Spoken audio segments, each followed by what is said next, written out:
In case you don't know who I am, my name is Merrick Shrokos and I'm the Associate Director at the Faraday Institute. It's a pleasure to welcome Professor Tom McLeish. He did his first degree in physics here at Cambridge, followed by a PhD also in polymer physics here at Cambridge. He became a lecturer in physics at the University of Sheffield, working on the dynamics of complex fluids, and then in 1993 he moved to Leeds and took a chair in polymer physics. He's won a number of medals which I won't list, and run a number of large projects which I also won't list. It's all on the website if you want to read it. And in 2008 he was appointed Pro-Vice Chancellor for Research at Durham, which is where he currently is, and in 2011 he was elected a Fellow of the Royal Society. And in 2012, Vice President of Science by the Institute of Physics, so quite a distinguished career. And it's a pleasure to welcome him. The topic of his talk is Faith and Wisdom in Science, which also happens to be the topic of his book, which he will also wave at you, which is on sale ahead of its official publication date, which is the end of the month, I think. Yeah, we call this the advanced book launch, if you like. It is the advanced book launch. It is at a price you'll not get again, because not only is there the Oxford University 30% discount, but Faraday have added a little discount as well to make our accounting easier. So it's going for £13, which is pretty good value for a hardback book these days. So if you're interested, there are many copies on the bookstall, so please go and buy one at the end. So Tom, pleasure to welcome you, and I'll hand over to you for the seminar. Great, thank you so much indeed. It's great to be back. Yes, I think that introduction deserves an applause. Great to be back in Cambridge. It's a very special place for me. As Mary pointed out, I was here for far too long, really, before I even missed out a little bit. After the PhD, I was briefly a fellow at Emmanuel College, where in a couple of weeks' time, the proper book launch after publication date will take place, but there'll be a little note about that afterwards. So thanks very much. It's not the first time I've been at the Faraday Institute, but I love coming back here and hearing the vibrancy and especially the question time. So Merrick's going to help me be very good and stop speaking wherever I am at 1:45, so we can have some questions. The problem for those of you I know who have written books is that squeezing 100,000 words down to 45 minutes really doesn't go, but so we'll not make it go. But what I'd love to do is to give you just a flavour of this project, so you'll know basically whether you want to take advantage of Faraday's extremely generous offer that makes it worthwhile. So here we are, here's Durham, and why not? What a privilege to be working at that other beautiful, beautiful place. And the reason I said Department of Physics and the other ones is because as Pro-Vice Chancellor for Research, that really is a very privileged position, and as well as a hugely fun one. I don't know if any of you know Lynn Gladden, who has his market number here in Cambridge, but to be able to claim you're being paid to drop into the English department on Monday, the engineers on Tuesday, the classicists on Wednesday, and so on, is a kind of academic's dream as far as I'm concerned. So, and a place like Durham, great fun to do it too. So let me just start off by admitting my prejudices. We all come with them, I'll be absolutely honest. And here's kind of why I wrote the book and why I'm here talking to you.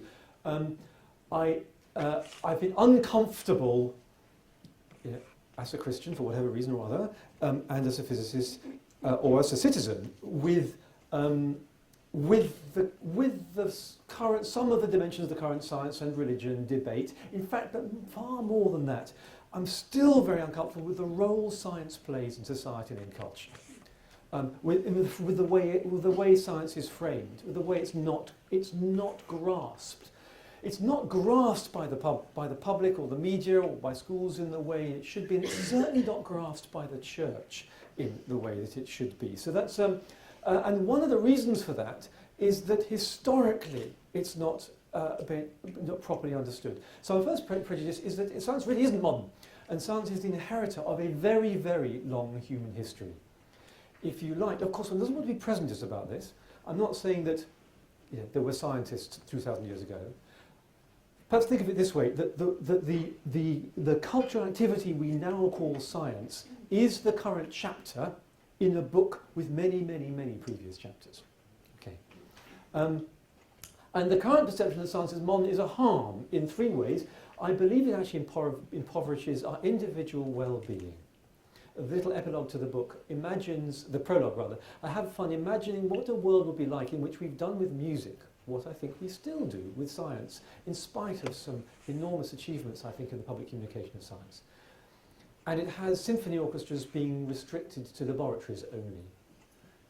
And occasionally on a Today programme, a composer might whistle you a tune, but the public couldn't be trusted or expected to engage any more deeply with this. Should be left to the experts. You see what I mean? That's, and think about what such a world would do in terms of impoverishment with music.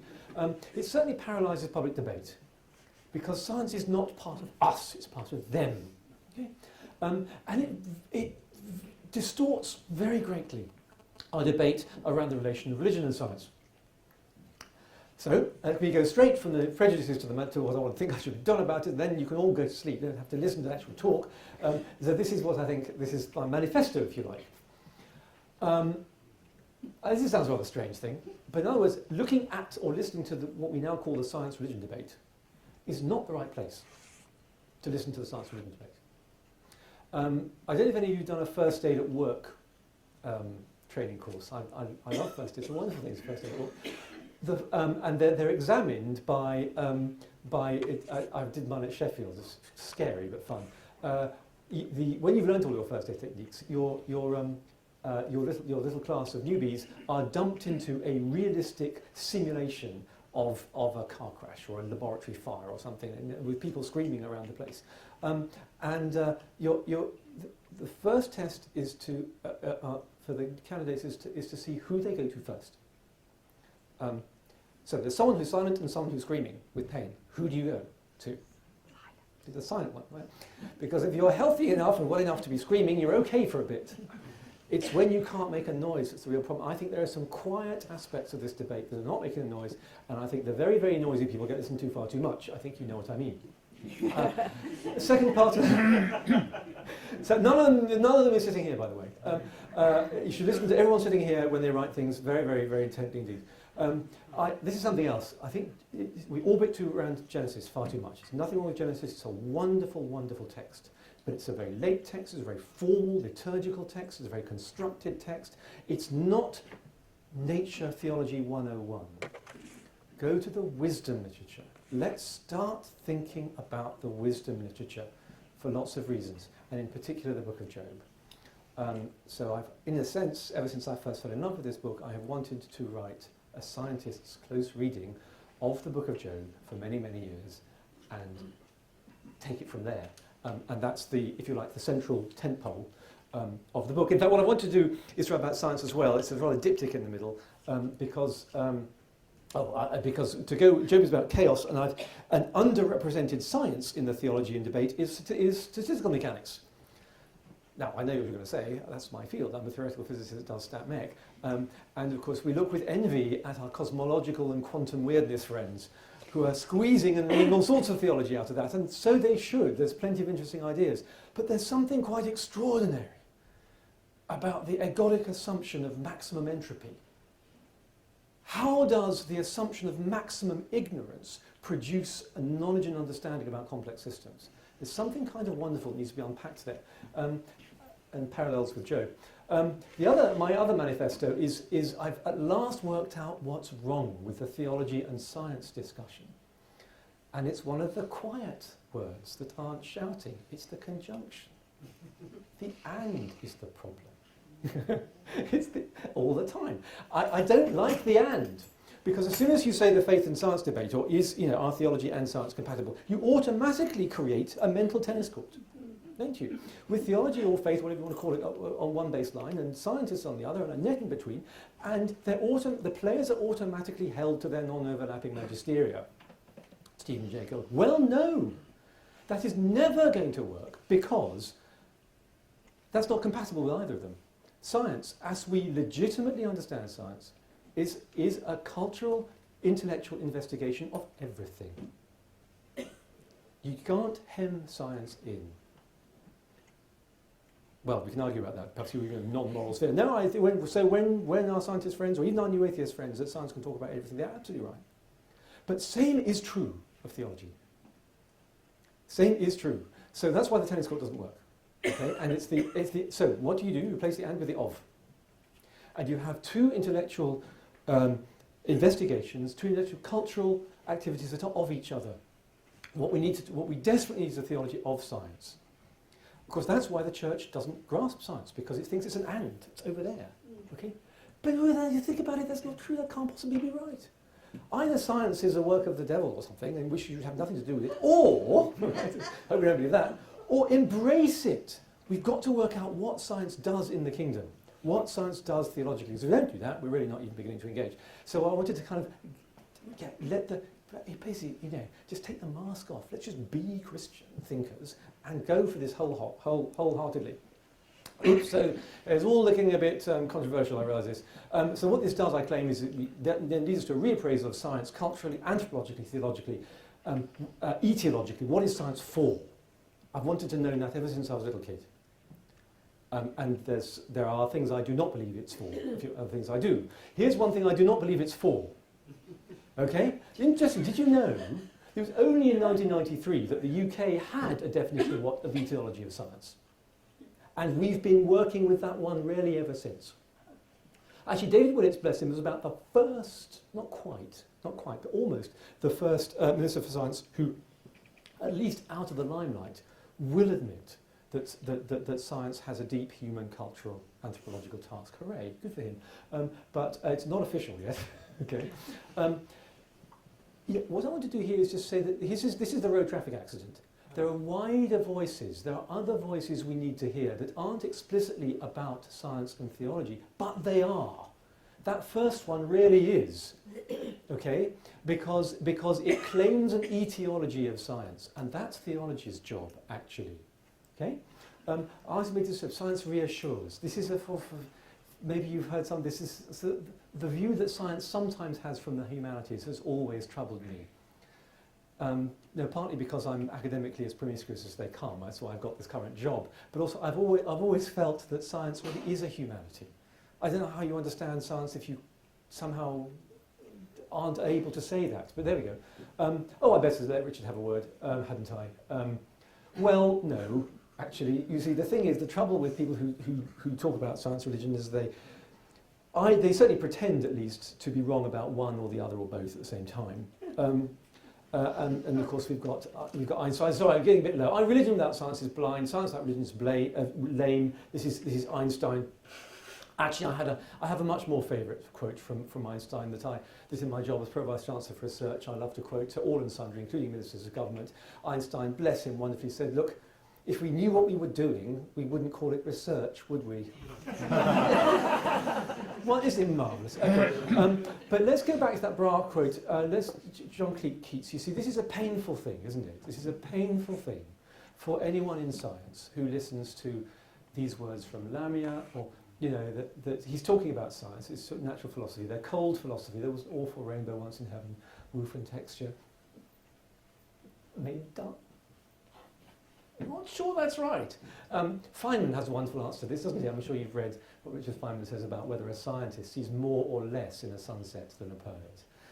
So a wonderful passage, and surely you're joking, I think, of how scientist sees is every bit as capable of seeing the beautiful orange colours and the red colours, but also imagines the delicate carbon levels that Fred Hoyle indicated, and the nuclei, and the nuclear reactions of the huge convection zones, and the magnetohydrodynamics, we talked about Keith Moffat earlier, of the solar convection zone and the flare. A scientist is able to see into nature and all that. Well, is that less or more? Is it desiccative or is it additive? So we need to, this is science and religion too, you see. And more is true. Now, what I call troubled technologies, there's another area called science and technology studies, if you like. Or have you ever asked yourself why troublesome technologies, this is about nanotechnology, here's a Durham project, I've learned a lot from Phil McNaughton and my friends there in Durham, a project on ethical engagement and public participation in emerging nanotechnologies. Why is it that we cannot hold a sensible, grown-up policy discussion in this country, and in most others, on nanotechnology or fracking or genetic modified organisms or geoengineering or climate change? We can't do it, can we? It's almost politically impossible. The temperature goes too high. Now that is also about science and theology, okay? Because we are uncomfortable with our God-given gifts of understanding and making the world fruitful, and that isn't right. So what's going wrong? I was fascinated by the results of this answer. Scientists, physical science, not myself, we often give social science a bad time, a bad name, and we shouldn't. There's some very, very impressive qualitative social science methods that in an extremely powerful way can extract what is going on from public debates, from texts, from group studies, from analysis of conversations, Norton and Owen and others did this for a few years in a cross-European project on nanotechnology, and they did this. They looked at objectors, comments, newspaper articles, focus groups, and then they did an analysis, a narrative analysis. And what they said was going on is that underneath, it's like looking at the surface below the surface of the sun, underneath the ostensible debates about risk, technological risk, grey goo, asbestosis, all that sort of stuff, these were proxies for the real debate. And what was going on underneath was a playing out of very strong rivers of narrative. I mean, centuries-old rivers of narrative, of actually ancient narrative, that were preconditioning the debate, already powering the debate. And there were these. The old stories of be careful what you wish for. Yeah? Don't take a step out the door, because you don't know what the future will bring if you do this. Opening Pandora's box. Once the box is open, you can't get the troubles back in. That myth, very, very pervasive. The messing with nature myth, even in a completely secular context, the sacredness of nature. No, we can't bury nuclear waste here because that would despoil the earth. No, we shouldn't do this because, no, we shouldn't investigate cures that are genetic, because messing with people's genes is messing with a sacredness of nature. But it's not a Judeo-Christian sacredness. This is a deeply pagan myth. Note, yeah. There are also two more modern myths. The team will be the myth of ignorance, the myth of control being kept in the dark, and the neo-Marxist myth of the rich getting richer and the poor getting poorer. See, that's also true. The philosopher Jean-Pierre Dupuy, who was part of the project, who joined us, he categorised these as three ancient myths. The be careful what you wish for, the myth of desire. The Pandora's box is the myth of evil, or the narrative of evil. The messing with nature, the narrative of the sacred. And the two modern narratives of alienation and exploitation. And it was fascinating to go back to the arguments and see the power of this analysis. It shows why the political debates get frustrated. Because ancient narratives that are very, very conservative, protectionist, risk-averse are being met by current technical, scientific. They're swimming down here, the scientific risk analysis is swimming up here, and of course they don't meet. Now, so can you see a couple of things that are missing if I wave my arms around like this? That's what I'm normally reduced to in Durham, trying to get arguments across. Is one thing we miss is a deep narrative for science and technology. We don't have a positive deep narrative. It's missing. So here's a narrative clue. Now I've found a clue as to where this narrative might be, or to where it's in a strange place, which is George Steiner's wonderful little book, Real Presences, very incarnational little book. And I remember the first time I read this. It's a wonderful book, actually. Do recommend it. Very short, about what he calls the broken contract between human culture and creation, and how the humanities have actually become sort of like an ingrowing toenail, if you like. But he says this: only art can go some way towards making accessible, towards waking into some measure of communicability, the sheer inhuman otherness of matter. Oh, read that again. It's quite a Steiner-esque, rather long sentence. It's got long words in it. But I remember the first time I read that, my jaw dropped. Because for the first time I had an inkling of what science might actually be for. Just stop out art and put science in there. Towards waking into making it accessible, waking into some measure of communicability, the sheer inhuman otherness of matter. Isn't it true that one of our fundamental human predicaments is that we are human and the rest of nature isn't? And the bizarre surprise that we are in pain which actually I was talking about before. One of the things that pointed me to Christianity in the first place, a long, long time ago, I remember, is it seemed to account for my biggest puzzle, which is why we rebel. Why do we feel pain? Why do we feel the universe is an unjust place? It's Derrida's différance. It's l'absurde. It has many, many words, but it's this gap. And here's Steiner saying art is there to bridge it. Well, maybe it is. But surely, if any reaching out of the human mind to encompass and grasp the inhuman otherness of nature is capable of doing so, that is surely science. Well, I wonder if we can get a clue.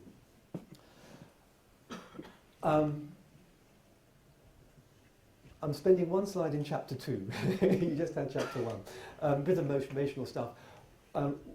What I wanted to do is to ferret around in some rather ancient worlds of this reconciliatory, can I make friends with the natural world motivation that wouldn't be called science, but if we start talking in relational terms, perhaps we can recognise as part of the narrative. I could have told you about Bede. I'd love to have told you about Bede, Venerable Bede. Wrote only history in the northeast of England and buried in the cathedral. I go and see him, say hello when I pass the cathedral every day if I can. Amazing scholar. He also wrote a wonderful science book on it, if you know. And in wrote a preface of his De Rerum Naturae. The reason I'm not allegorizing this like Isidore of Seville and drawing all sorts of spiritual lessons of nature, like God's beneficence or his anger or whatever, is because that's not my job as a Christian. My job is simply to understand the world so that people aren't frightened by it, so they don't think there are demons in volcanoes and trees and things. So we know that it's a natural thing that God made. Well, thank you, Venerable Bede. In year 690, we could have visited Robert Grosseteste, who is another poster boy of ours. We have a crazy project at Durham got going, which involves scientists and medieval scholars sitting down together looking at medieval treatises on light and colour and discovering a former Bishop of Lincoln getting all excited about understanding the world with your mind.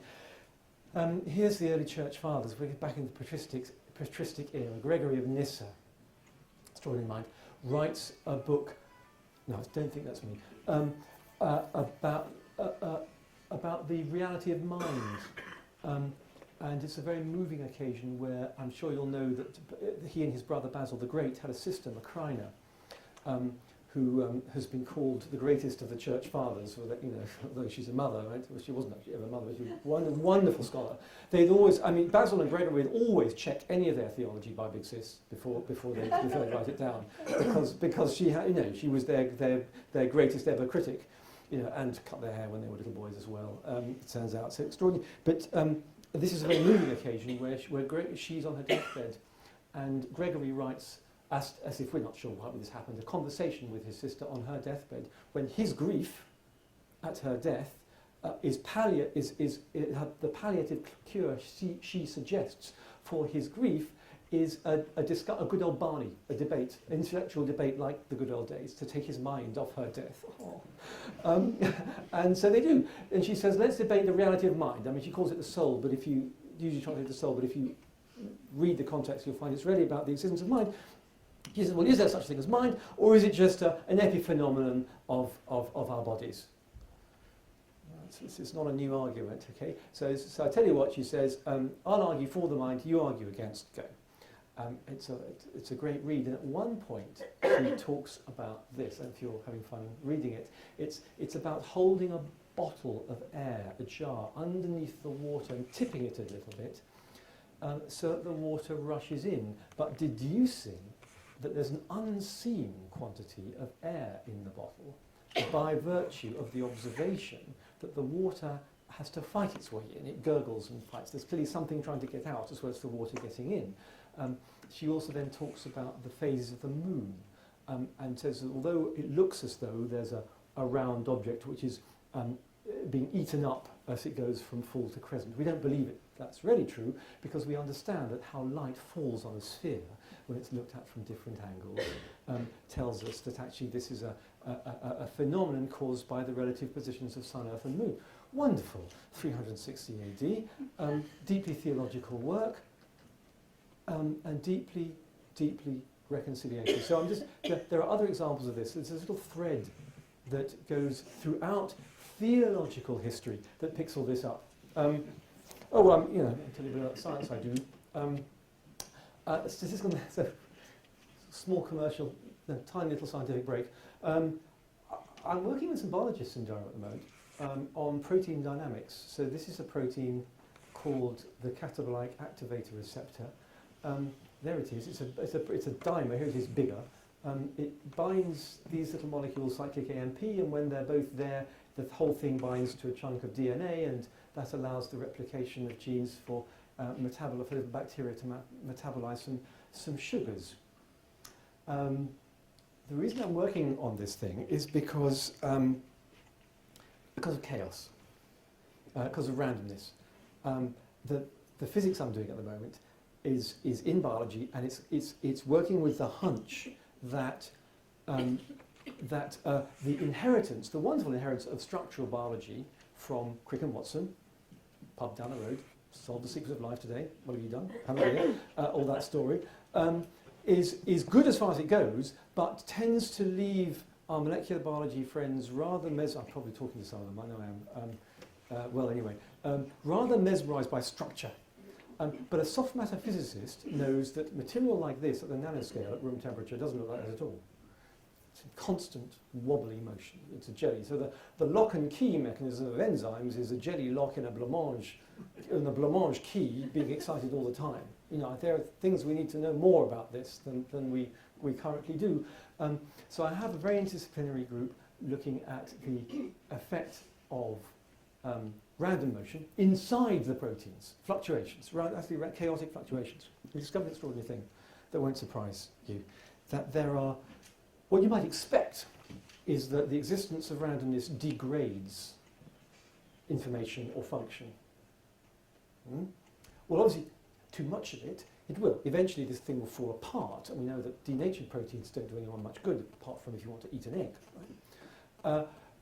But a little bit of fluctuation and disorder opens up channels of information inside the molecules. And what we've done is to paint here, if you're aware of these, you know how to interpret these diagrams, here's an alpha helix, paint residues or bits of the protein, if we mutate them, can change the cooperativity of binding of these two sites at a distance by virtue of communicating through the thermally activated Brownian modes of the protein. It's taken us about 10 years to get this far and actually show by mutation studies that this is possible. But the reason I wanted to, so here are some rather well-behaved normaloids doing their thing. These in real life, of course, are flipping around at the nanosecond timescale and absolutely random. But this is the sort of motions that are happening in proteins all the time. That a perfectly ordered material is not a living material; it's a dead material, and that life requires statistical thermodynamics, if you like, as its support. Order really does, living order really does emerge out of chaos. A little bit of science is good for us, isn't it? That was chapter 4. Chapter 5, let's look at Job. We were having a conversation at the beginning. I don't know about you, but the most beautiful, the stunning poetry, biblical wisdom poetry I have ever read is so-called the Lord's Answer to Job. It's when God, after 37 chapters of silence and this awful, awful railing of Job with his disgusting sores and on his ash heap and his so-called friends around him for 37 chapters saying, it's your fault, Job. You must have sinned because encoded in the universe is this retributional justice. They don't use words like that, but the theologians do. That the universe gets you if you've been a bad boy. So given that the universe has got you, therefore you must have been a bad boy. That's Job 1-37, grossly summarized. And then God finally speaks with a catalogue of questions. Have you journeyed to the springs of the sea? Where is the abode of light? From whose womb comes the ice? Do you know the laws of the heavens? And can you apply them to the earth? Can you lead out the stars, the Pleiades, over the skies? Where were you when I laid the foundations of the earth? Extraordinary, extraordinary book. I don't know about you, I've sometimes those of you who are scientists, who are active scientists here? Just give me a little wave. I don't know if you had this experience. Thank you, lovely. Good number, that's wonderful. At international conferences, you've had the dinner, you're in the bar, you're talking about how often does God come up? I don't know about you, but a lot, right? I mean, I'm not talking about our science. These sorts of don't come up a lot. Now, let me recommend something. If it does, I often steer people towards the ancient biblically embedded notion of wisdom. And have you read the book of Job? The answer is no, of course not. In fact, most Christians haven't read the book. So I'm sure you have. Yeah. I'm sure in Cambridge every Christian's read the book of Job. But if there's one thing, thank you to the Gideons, because if there's one book that you can guarantee will be back in that hotel room that night. Yeah, okay? So go and read Job before you go to sleep. The Lord's answer, Job 38, come back at breakfast and tell me what you think. And I've had overwhelming responses of delight, astonishment. Why? Because I think scientists know that questions are a big creative step. Our poor students, for years and years, through school and undergraduate, we give them the notion that coming up with the right answers is the road to success. True, isn't it? Oh dear, oh dear, oh dear. And suddenly there aren't any questions anymore, and we ask them to come up with the questions. How are they supposed to do that? So the training, the most important training of a PhD student is to turn these poor people around 180 degrees and somehow help them to ask the creative questions rather than to come up with the answers that are in the back of the book. I've been over hard to our educators. It's got better than that, of course. But so when the most deep questions about the natural world, about the birds in flight, come up in Job, something is going on and people are deeply impressed. Book of Job, let's go quickly through this. I've been very, very privileged to be able to meet and talk to the scholar who's probably spent, the living scholar who's probably spent most of his life thinking about this, the wonderful book of Job. David Klein's recently retired from the Department of Old Testament Studies at the University of Sheffield, one of my former universities, who calls Job the most intense book theologically and intellectually of the Old Testament. And he actually writes he very kindly let me have pre-publication, the third of 3 volumes, which of course covers the Lord's Answer, before it was published a couple of years ago. And at that moment where the Lord finally speaks and answers Job, he writes about that moment. He says, a frisson goes down the back of even those of us who have grown old with this book. It's very sweet because he's talking about himself. It's a very structured book. Actually, narrative prologue goes through 3 speech cycles where Job and each of the 3 friends, Eliphaz, Bildad, and Zophar, each have a speech and respond. It breaks down a little bit at speech cycle 3. There's a huge crescendo here. This extraordinary hymn to wisdom, which I want to spend a little minute over. A 3rd cycle, which is probably interpolated later speech above Elihu, and the closing and the Lord's answer comes here. The extraordinary thing is, so one of the criticisms, there have been 2 criticisms of the Lord's answer. So I've had to do a little bit of scholarship with the help of my friends here, a lot of help from my theologian friends, because I've been uncomfortable with the secondary literature on the Lord's answer. It's been criticised in at least 2 ways, 2 of this over the years. One is that it is an inadequate answer to Job. Job wants to know why he is suffering and why God is out of control of nature. And all Job does, all God does, all Yahweh does is to ask these questions. The classic interpretation is it's a massive put down. Job, you don't know nothing, shut up, I know more than you, end of story. I just find that, you can put all that in flowery theological language, but it doesn't make it a better. I just find that a totally inadequate analysis of the Lord's answer to Job. The second criticism, which underscores the first, says, and what is more, it doesn't really belong with the rest of the book because it starts talking about nature, this, ice and fire stuff, but the rest of the book is about suffering and justice.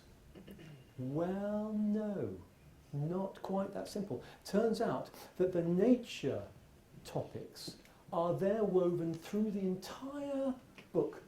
And in fact, there is not one animal, bird, plant, rock, flower, phenomenon of nature in the Lord's answer that has not already appeared in one or more of the cycles of speeches. So there's a little bit more going on here. And what's more, it changes. Earth, winds and stones and sea dominate the first speech cycle.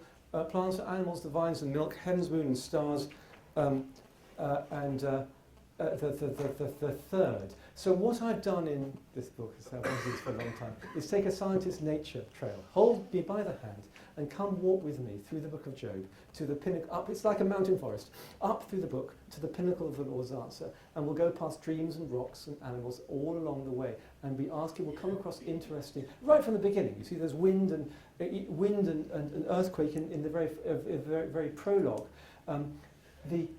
We don't think about this often this way, but it's nature invading Job, the sores on his very body. It's quite disgusting, but he's afflicted by nature without and within. Here's an example. Job famously, the Lord's answer famously decentralizes Job by talking about the pinnacle of creation not being humankind, but by being the great mythical beast of Leviathan and Behemoth. Leviathan makes an appearance very early on in the book.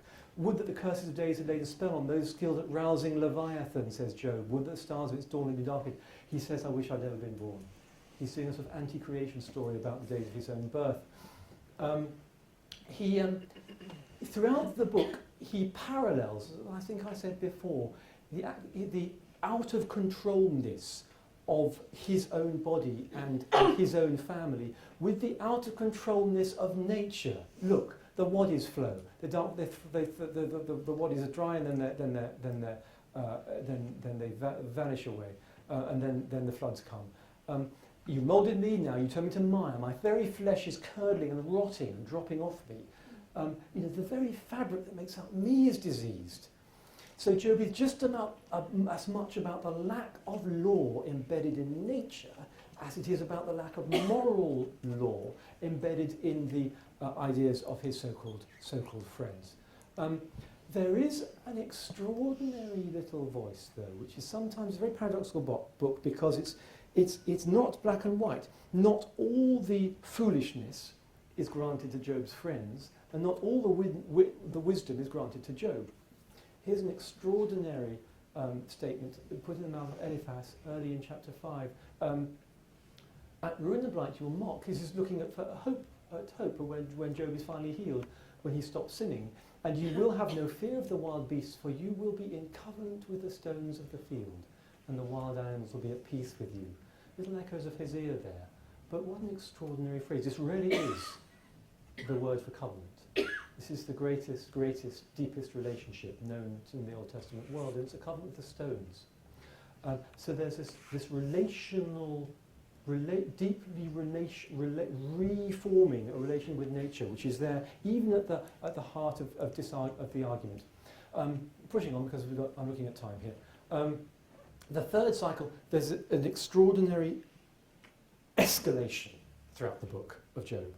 The arguments get more explicit and achieve greater bite and anger and directness. And as they do, so, as I said before, so the nature hierarchy escalates until we get, at the third cycle, this cosmical crescendo of the whole Hebrew cosmology, God looking down on the topmost stars, veiled by the clouds, this bizarre idea in Eliphaz that the clouds would not shield our eyes from God, it would shield God's eyes from creation. It's deeply twisted, but you can hardly hear. It's so it's so loud. You've got the stars being stretched out. It's a really cosmic vision, and then you can't get louder than that. And the book falls silent. And it's as if in the book here I talk a little bit about music analogy. The music I can't get out of my head when reading Job is bizarre. It's very silly. Bolero, it's Ravel's Bolero, because there's this insinuating little tune, this critical little sly tune, eventually becomes angry and ugly. And as you know, Ravel doesn't know what to do with it. He takes a criticism. The reason that Ravel isn't an A-list. He's a really good composer, but he's not the very best composer. The reason he's not an absolutely top-whack composer is because he doesn't know what to do with that crescendo. He just finishes. What do I do now? Beethoven or Mussorgsky knew better. You don't have to stop there. Out of the ruins of destruction can grow new life. You can call up, a spring-like melody after the storm. Or you can have the day dawn. And this is what the writer Job does, and you have this hint of wisdom. And it's not a discontinuity, it's a sort of resurrection. And then you have this wonderful thing, surely there's a mine for silver in a place where gold is found. This is also a text which is supposed to be an interpolation. But not so sure. But it has this wonderful metaphor, the miner. And I love this too. A foreign race, this is the miners, cuts the shafts, forgotten by travellers far away from humans, they dangle and sway. That earth from which food comes forth is underneath, changed as if by fire. It's a metaphor for our relationship with the physical world. We, only humans, can see underneath the surface structure of nature. We are the only people who can build mine shafts and shine lights upwards and see the jewels and the precious metals. Even the eagle, with his or her sharp sight, cannot do that. It only sees the earth as if from above. And then eventually the chapter gets honest with what it's about. It's about the search for wisdom. And finally admits that God, only God understands the way to wisdom. Why? For he looked to the ends of the earth, this perceptive way of seeing into the structure of nature, and beheld everything under the heavens, so as to sign a weight to the wind, determine the waters by measure. Wow. Wisdom, God is wise because God sees into the structure of nature deeply. So, the Lord's answer we visited before becomes also an answer, takes up the hymn of wisdom. And it's a complete challenge to the simplistic encoding of morality in nature. Let's move on, because I just want to pull out, this is why it needs a book, but little flavour. There are 6 different ways of looking at creation in Job. If you pull it out, the moral law, nature is eternal mystery, nature is a book that you read, nature is uncontrolled chaos, and nature is an object of worship, which is delicately and beautifully and very emotively handled by the writer of the book. And finally, it's a way to wisdom. And actually, it's quite extraordinary. I don't think I've invented this. But of the 5 narratives that the book does not recommend, I think they map rather interestingly onto the narratives we find still at play under the ground of our current mishandling of science and technology. And there's one narrative that is missing from our current technological debates. That's why the book's called Faith and Wisdom. Done that, oops. Right, I'm going to move on here because I want to pull out of this. That's the same slide again. Just a quick, obviously, Christian theologians, we need to see all this through the lens of the cross and resurrection. Can we do that? The answer is yes, we can, because even the New Testament is far more nature aware than we often give it space to be. We think of it as, it's very different, of course, for the Old Testament, but Paul, for example, the Pauline writings are, when Paul gets deepest, he digs into nature. Think of all creation groaning in Romans 8. And it crops up again in Corinthians, and I love this, you see. If you ask, we had this chat before, if you bumped into Paul in the square of Corinth, and the reporter from the Corinth News held up his microphone and said, "Hey Paul, give us a soundbite, tell us what is this new Christianity, what is this way thing all about?" He wouldn't have said it's about Jesus of Nazareth, he wouldn't have said it's about the law and the prophets, because he wouldn't have assumed that. He would say it's about healing broken relationships. He called it the ministry of reconciliation. I just love that. Because everyone knows about broken relationships and the need to heal them. And sometimes there's something else I find very helpful. If people want to know what Christianity is about, my opening gambit is usually, well, really it's about healing broken relationships. That's where we start. And that's something everyone can understand, and Paul will understand just the same way. So what I'm beginning to, where I'm ending up, is that all of us are charged under God with getting involved in the ministry of healing broken relationships, and those who are scientists have a rather humble task. because the broken relationship that we're involved in is the broken relationship between us and the natural world. It's the world of which we're ignorant, and out of that ignorance comes abuse. It hurts us, we hurt nature, but out of knowledge and wisdom, we can heal that relationship. I couldn't resist James Dunn on Romans. There's an outer saltness, a disjointedness about the created order which makes it a suitable habitation for man at odds with his creator. That's done on Romans 8. Okay. Okay, so I think what I shall do, two more slides, they're just lists. Just top level, start of 10. I mean, and I'm not a professor, I'm a scientist, so gosh. But these are elements of a theology of science. And perhaps we could tease out one or two of these. We have time for one question. A theology of science must recognise the long and linear, from past to future, eschatological history of relationship between the human and the non-human. It must have a high view of human aptitude to reimagine nature. When Yahweh opens and speaks to Job, the first thing he says is, step up like a man, gird your loins. That is a very significant quote, and immediately knocks on the head any of this slapdown thing. He's inviting Job to be a co-debater. It has a dual structure. I haven't been able to pull much of this out, but wisdom and knowledge maps vaguely onto science and technology. It brings actually those two areas of wisdom and manipulation, techne and Sophia, together in a rather closer relationship than we currently admit to. It must recognise that engaging with nature is ambiguous and painful at every point, bar one. That the biblical literature talks about our relationship with the natural world, the context is pain. Every time, I promise you, except one. It must recognise this fruitful balance of order and chaos.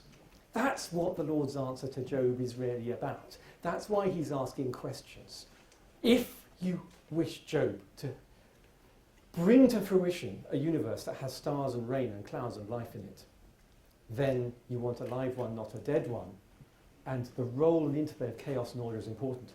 And the centrality of the creative question and the role and work of love. Unusual things for science, but they're there. And the last slide, concept of public discourse. Are some of them surprising?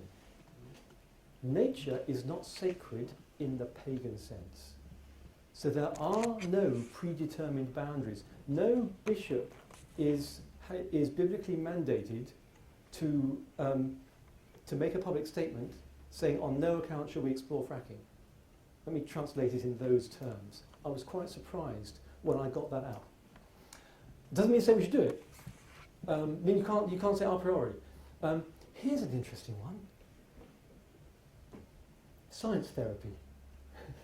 That sounds bonkers, doesn't it? I mean, it sounds like the last thing. I mean, art therapy, music therapy, theatre therapy, dynamic therapy, science therapy. Why not?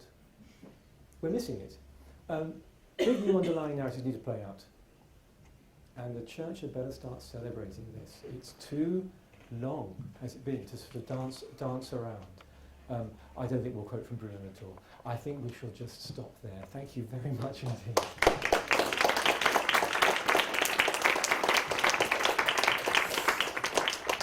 Thank you very much, Tom. Time for questions. Colin's got the microphone at the back. So, gentleman in the check shirt in the middle, Colin. Could you keep your hand up? So that's great. Hello. I think a feature of several of the world religions Yes. Value the revealed as opposed to the discovered. I'm wondering whether you are able to identify any arguments which support that stance, which you consider to be valid. So which stance? The stance of the The discovered stance of the revealed? that they're taking, which is to say that that which is revealed, as per Moses coming down from the height and Allah producing the Quran, whether the value which is attached to that process has a validity. Yes. Okay, that's a great question. And of course, we're right in the nexus, aren't we, of the revealed and the discovered. What I do is obviously this is a walk through Judeo-Christian literature, but I haven't had time to talk about it today. But I have, of course, been extremely interested as to whether or not this narrative emerges in other religious traditions, and actually it does. Of course, within this tradition, as you've correctly pointed out, not only does the wisdom literature invite us to discover and think, but it also is in the context of the revelation that you spoke about, the clouds that hide God's sight in the Jobin discourse are clearly borrowed from the cloud at the mountain top of Sinai, but of course, Moses does go up them. I mean, the tablets don't come down other than that they be carried by Moses. So even in that revelatory, emblematic moment, is a, dare I say, it's a collaboration, a meeting of the human and the divine, which I think is what the rest of the thing is saying. Now, as I mentioned, so Judaism itself, of course, naturally, carries this very much through. Islam is interesting here. It's a very internally tense community on nature questions. But there are contemporary Islamic thinkers who have drawn from Quranic literature, reading it in a slightly more critical light that maps a little, just takes one step towards the sort of lenses, interpretive lenses with which we read scripture now, and reach very, very similar conclusions. I've been in conversation with a Hindu friend of mine as well, and again, some of the older Vedic scriptures have some of this same call to discovery. But, yeah, it's in chapter. Yeah. This lady at the front. It's not entirely formulated yet, but I wondered if you had any ideas about how much our inherited perspectives on the fall influence our ambivalence in the Christian Church about knowing all this. Yeah, gosh, well, I've tried to sound Mike already. That's wonderful. Yeah, the question about the fall.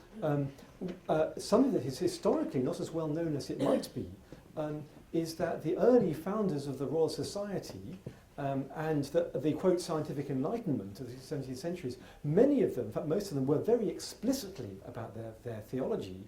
Boyle,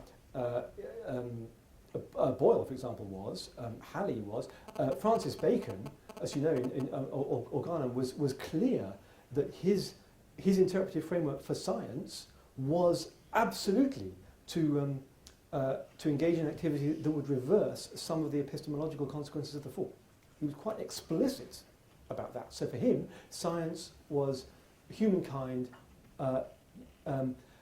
picking up the sliver of hope given by the spirit, by the intellect, and reversing the darkening of our minds that's gone through the fall. So all that lies there, all that is bubbling up actually from in the early modern period of science, let alone before. The approach is slightly different. The Thomist approach is slightly different, but and there's a bit of a tension between Aquinas and the early church fathers on this. But it isn't a difference of how the fall of what the fall does to our response to it. It's very much tied into the last question. Actually, there are two different responses to the fall. One can either step up and start investigating, or one can pray and hope for revelation and new knowledge to come that way. The first of those would be Aquinas, crudely. The second would be Augustine. So actually, there's some. That's a wonderful question. I better stop there then, because I just started to answer, and that's my long-winded way of saying I don't really know the answer to that question. More questions? This lady here, and then the gentleman at the back. First of all, thank you very much for your talk. For this deep narrative underlying science, when we say science and religion, we usually mean empirical science, the hard science, don't we? We mean that you can find out through your senses, things you can see, touch, measure, weigh, and all the rest. And it seems to me that there is a huge underlying narrative for that in ancient times, right back to Plato, of course. You can't learn anything unless you start with your senses.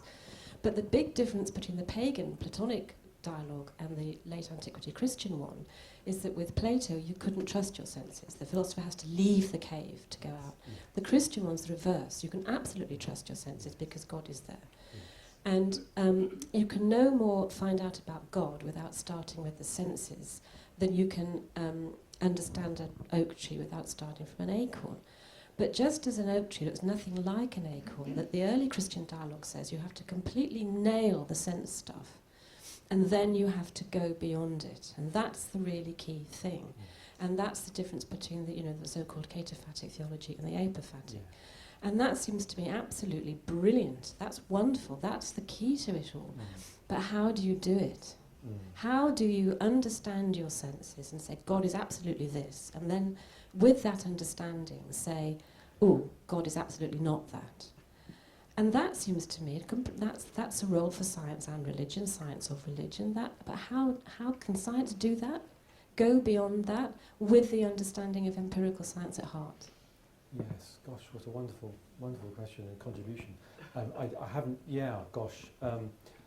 what I would say is that even if you do, of course it's not uniformly true that Christian theology has always said you can trust your sense data.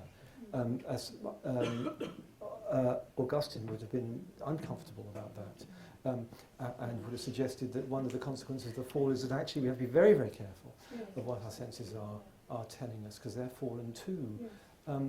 But nonetheless, if you trust them at heart, if you trust them, right. You then have to go beyond it. But of course, the sense data are only a half. I'm always finding uncomfortable when people talk about the empirical sciences, because I know, of course, observation experiment is absolutely part of science, fundamental part. But it is a part, and the other part is this extraordinary ability and necessity to recreate or reimagine what the universe is like, and that goes way beyond. It's not deductive. We can't deduce this. It's inductive. It goes right beyond us. We are literally in our minds recreating the. So, so the Copernican revolution is extraordinary, bold reimagination of the structure of the cosmos. That's still senses. Discursive reasoning is still of the senses. I think I need to let somebody else have a chance with the question. Gentleman at the back. You referred to, I think, the chaotic, random fluctuations at the molecular level. Yes. I had the privilege of attending sometimes at the Astronomical Association. I'm a complete layman in both fields. But there, I think they refer to random fluctuations at the cosmic level, the cosmic background radiation. Yes, that's picture. right. That's right. And I know there is either or a search for chaos theory and fuzzy understanding of my understanding of science is very fuzzy, as we gather. But my question really is, do you think it could be that God applies a law of randomness at his level in his artistic creativity? Does God apply a law of randomness at his level? Well, all I can say is that if the wisdom tradition is anything to go by, it reminds me of Charles Darwin's answer to do your studies lead you to deduce anything about the Almighty. And I think his reply was, well, an inordinate fondness for beetles, wasn't it? And I think an inordinate fondness for chaos might be mine. I don't think that answers your question particularly, but there is something in the delicate instability that, yeah, you're absolutely right. The clusters, the areas of the cosmos that are now condensed clusters of galaxies are the gravitationally condensed and amplified versions of the little fluctuations, the chaotic fluctuations, the random fluctuations of the early cosmos. And I've had the good, I know that I've seen these form before my very eyes. So one of my colleagues who I spent a lot of time with is Carlos Frank at Durham, who owns, Durham and Cambridge are the two places in the UK that really do this, massive supercomputer in which the entire universe is simulated. And they produce these 3D movies, and you can just see from the Big Bang the early fluctuations condensing into things that are now. I think there's a paper in Nature this last week. They've actually got spiral arms in the galaxies, in the droplets, and it all started with fluctuation. So inordinate fondness for chaos, definitely, yes. Let's just thank Tom for a very interesting seminar.